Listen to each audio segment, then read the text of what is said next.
Kudrat dan kepakaran Razi sememangnya ditagih untuk membawa The Speedy Tigers ke pentas akhir. Dan selaku fliker utama, Razi enggan tolakannya dibaca pasukan kendalian Shin Seok Kyo. Sukar untuk menjadi Razi ketika ini kerana kebolehannya sangat digeruni. Gaya dan cara penyudah Razi menjadi bahan rujukan pasukan lain dan atas patut itu Razi belum menjaringkan sebarang gol selepas 5 perlawanan. Razi telah menyeru rakan sepasukan untuk tidak memberikan peluang buat Korea khususnya daripada gerakan sudut pukulan penalti bagi menghidupkan peluang cerah ke final. Kita tahu Korea dia punya strong side dia punya strong point is short corner. So kita memang dari awal lagi kita dah set yang kita tak akan bagi dia PC. So walau macam mana pun kalau dia dapat PC, so kita akan defend sehabis baik untuk tak bagi dia skor lah. Dan saya mengharap apa yang kita plan, apa yang kita rancang nanti akan menjadilah. InsyaAllah kalau diberi rezeki, insyaAllah saya akan skor untuk next game.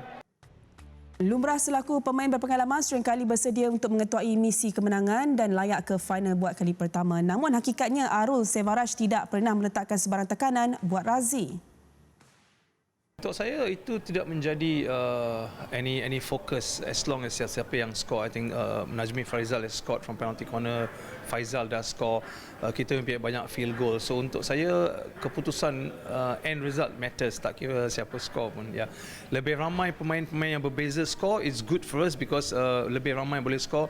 Opponents pun susah untuk manage because too many Malaysian players yang boleh score. Dan setakat ni pun dalam top 5 goal scorers of the tournament kita mempunyai 2 orang pemain iaitu Firan Achari dan juga Shallow. So it's a good untuk Malaysian team is good because ada 2 players in the top 5 goal scoring. Dalam pada itu, Arul lebih santai dengan menggunakan pendekatan refleksi bersama para pemainnya berbanding sesi analisa taktikal kerana merasakan untuk sampai ke tahap 4 pasukan terbaik sudah menepati sasaran utama. Of course, kita pun masih juga membuat certain crucial errors. Kita pun semalam spend a lot of masa rehat kita dengan meeting up small groups tanpa video just untuk membuat mereka berfikir lebih tentang game tu dan errors mereka dan make improvements. So of course we are never 100% ready. We always have small improvements untuk kita buat match by match. I think we'll be only 100% complete selepas kita menang championship.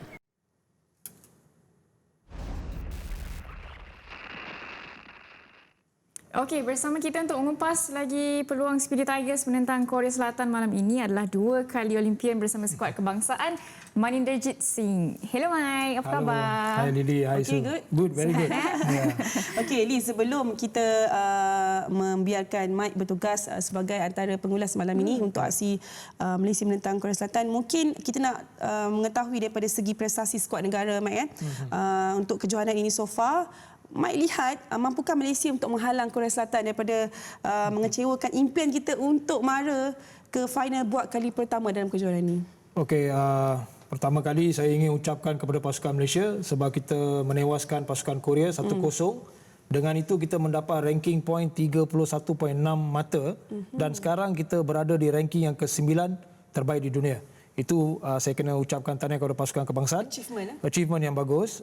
Tetapi corak permainan setakat ini selepas 5 perlawanan, corak permainan yang begitu berbeza yang dipamerkan oleh pasukan Malaysia sebab mereka ubah sedikit formasi permainan mereka. Sekarang dahulu mereka menggunakan 3-3-1, sekarang mereka menggunakan 3-2-3-2. Dan corak lebih kepada serangan berbanding daripada pertahanan. Itu yang dipamerkan di dalam kejohanan ini. Okey, kelainan dibawakan. Okey, Mike, pertemuan terakhir Malaysia menang tipis 1-0 ke atas Korea di kejohanan ini. Mungkin apakah peningkatan ataupun perubahan yang ingin Mike lihat dari segi corak permainan pasukan negara malam ini untuk perlawanan yang menjamin kemenangan? Okey, elemen yang begitu penting bagi pasukan Malaysia untuk capai kejayaan ataupun langkah ke final, 5 elemen yang penting. 1, ketangkasan penjaga gol dan Arul menggunakan format yang berbeza. Setiap suku beliau tukar penjaga gol, memberi Zaimi dan Hafizuddin setiap suku. Itu satu format yang bagus, memberi kestabilan di aspek penjaga gol. Kedua, PC defense kita setakat ini berjaya. Amirul dan Aminuddin pelari pertama bagus. Kerisauan saya adalah PC attack kita tidak begitu memuaskan. ratio setakat ini hanya 11%.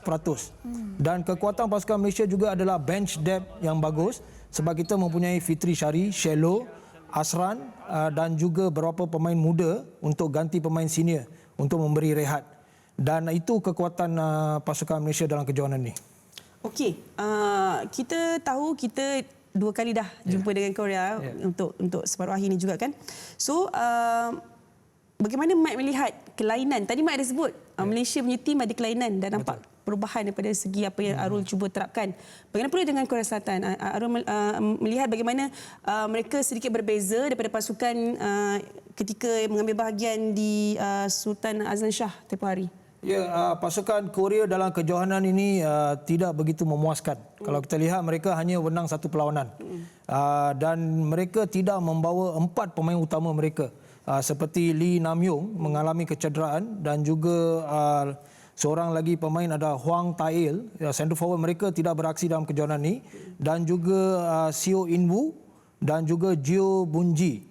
4 pemain senior ni tidak berada dalam kejohanan ini. Dan mungkin saya lihat pasukan Korea sekarang ni berada di dalam fasa yang terakhir dalam periodization sebab kita tahu Sukan Asia adalah 45 hari lagi daripada hari ini. So mungkin Korea menggunakan kejohanan ini untuk uji kaji. Sebab kita tahu kebanyakan pasukan akan juga beraksi di dalam Sukan Asian Games dan kecergasan maestro mereka iaitu Jang Jeng-ho tidak begitu bagus.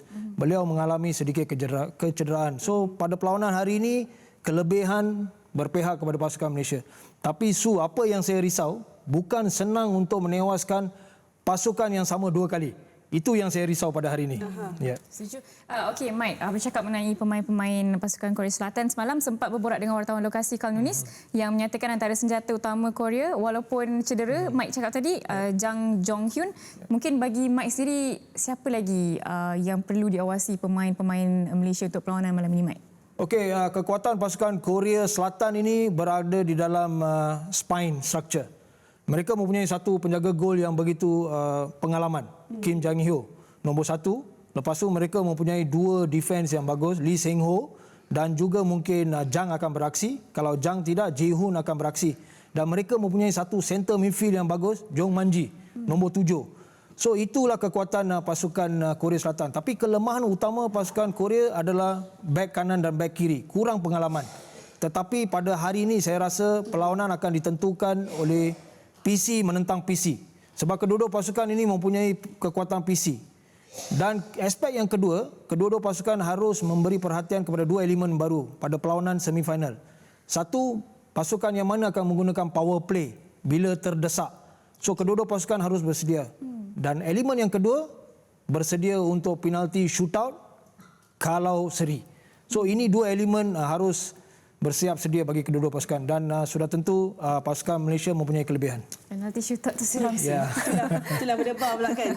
Okey, kalau sampai ke penalti shootout memang kita akan bergantung kepada keeper lah. Yep. Keeper terbaik dengan 5 pemain. Keeper terbaik? Keeper kedua dia Hafizuddin, seorang penjaga gol yang begitu berpengalaman. Sudah tentu beliau telah beraksi di dalam aspek penalti shootout. Tetapi pasukan Korea juga mempunyai seorang penjaga gol yang begitu berpengalaman. Mantap juga, kan? Ya, mantap juga. Okey, kalau mungkin kita nak bagi 5 nama yang mungkin kita boleh harapkanlah untuk mendapatkan point penalti shootout nanti. Okey, penalti shootout biasanya apa jurulatih akan buat adalah memberi pemain senior keutamaan dulu. Seperti Ferhan, Faizal Sari, Fitri, Shallow dan juga Ashran Amsani. So biasanya keutamaan diberikan kepada pemain senior sebab ini adalah satu tekanan yang tinggi dan harus menewaskan penjaga gol dalam 8 saat. Okey, Mike. Kita nak dapatkan pendapat Mike sebagai pertahanan sebelum ini. Malaysia's penalty corner defense, Mike ada sebutkan tadi. Bagaimana pelari pertama should stay in line untuk block pemain-pemain utama Korea? Mungkin salah seorangnya adalah Jang. Okey, Lily, untuk jawab soalan ini senang. Jangan bagi banyak penalti corner kepada pasukan Korea. Pada hari ini, perlawanan sebelum ini kita hanya memberi 2 penalti corner. Tetapi hari ini sudah tentu pasukan Korea akan cuba mendapatkan 4 atau 6 penalti corner. Dan pelari kita, Amirul, setakat ini lari straight in defense is very good. So kita ada pelari pertama macam Marhan, kita ada Amirul dan juga Aminuddin. Dan kita mempunyai dua postman yang begitu berkaliber, Najmi dengan Faiz Jali, dan Razi adalah third postman. So saya rasa PC defense kita intact. Tapi pendapat saya jangan bagi banyak penalti corner kepada pasukan Korea. Sebab tu kan kita tengok masa Korea dapat penalti corner ni, walaupun dua, diorang punya celebrate tu macam dah gol tau. Macam dah gol padahal baru dah diberikan peluang untuk dapatkan penalti corner. Okey, bagi pandangan Mike, siapakah key player yang perlu berperanan cukup baik untuk mengawal keseluruhan dalam padang? Okey, nadi utama bagi pasukan Korea Selatan adalah sudah tentu apabila mereka buat build out of defense. Daripada source utama mereka adalah Jang Jeng-ho. Beliau menggunakan overhead yang tinggi kepada baseline. So 3 forward tinggi kita iaitu Faizal Sari, Azrai ataupun Ferhan harus memberi perhatian kepada Jang Jeng-ho apabila build out of defense. Kedua, Jong Manji nombor 7, beliau adalah heartbeat yang akan kontrol tempo bagi pasukan Korea dan menggunakan transfer play daripada sebelah kanan ke kiri, kiri ke kanan. So ini dua pemain yang utama sebab mereka tidak menggunakan Lee Nam-yong. Lee Nam-yong adalah seorang pemain yang lagi satu maestro tapi beliau cedera. Ada kemungkinan dia orang akan menukar permainan dalam waktu yang singkat macam ni? Korea, mereka sudah tahu kelebihan berada pada pasukan Malaysia. So mereka akan menggunakan satu absorb pressure. Mereka akan berhati-hati, mungkin main 50 meter yard dan guna counter attack dan cuba mendapatkan penalti corner dan juga dapatkan gol padang itu. Tapi mereka akan menarik perlawanan ini sampai ke hujung. Mereka tidak akan bermain open sebab mereka tahu pasukan Malaysia menggunakan format yang baru 3-2-3-2, lebih kepada attacking dan kita selalu menyerang dengan 5 attackers. Dan kejohanan kali ini kalau kita lihat, kita begitu efektif apabila kita berada dalam 23 meter kawasan lawang. Itu satu kelebihan dalam kejohanan ini yang sebelum ni kita tiada, tapi dalam kejohanan ini kita beraksi dengan baik dalam 23 meter pihak lawan. Ini yang seram ni sebab kalau ditarik sehingga ke ujung perlawanan, lepas tu ke penalty shootout, itu yang kalau boleh nak dielakkan. Okey, Mike. Tapi sebelum lupa kan, tapi kalau kita di-drag macam tu kan, fitness pemain kita okey? Fitness saya rasa bukan masalah sebab kalau kita lihat kita beraksi dengan baik di dalam pool matches. Saya rasa fitness itu tak ada sebab kita punya bench depth is there. Replacement of players, rolling substitution isu is very effective setakat ni. Tetapi apa yang saya risau, Korea akan menarik perlawanan ini hingga desperate moment. Dan di sana kedua-dua pasukan akan cuba menggunakan risiko. Mungkin power play akan digunakan dan kita harus bersedia untuk mendapatkan gol awal. Kalau gol awal, stabilize the game, lepas tu let the Koreans come and go for the second goal. Alright. Okey, Mike, selepas perbincangan yang agak terperinci ini, mungkin jangkaan Mike sendiri boleh tak sebenarnya Malaysia mara ke pusingan final? Mungkin jangkaan keputusan Okey, Mike. inilah peluang yang terbaik untuk pasukan Malaysia cipta sejarah sebab kita mempunyai dua objektif. Satu objektif kejohanan adalah untuk sekurang-kurang layak ke final. Dan kedua adalah objektif perlawanan hari ini ada 3 impact. Satu, kita ada world ranking in play. Mungkin kita akan dapat 30 mata kalau kita menewaskan Korea ni. Kedua, psychology advantage sebab Sukan Asia, Korea dalam sama kumpulan B juga. So itu elemen yang kedua. Yang ketiga, saya rasa kita harus cipta sejarah sebab kita tak pernah beraksi di final dalam kejohanan Asian Champions Trophy. Inilah impact-impact yang penting bagi pasukan Malaysia pada hari ini. Okey. In Arul Sevaraj, we trust lah. Okey. Ada satu lagi kita nak tanya dengan Mike. Satu lagi perlawanan separuh akhir babitkan India dan juga Jepun. So adakah Mike lihat tuan rumah India ni terlalu kuat untuk Jepun? Sudah pasti India ni berada dalam kelas yang tersendirilah.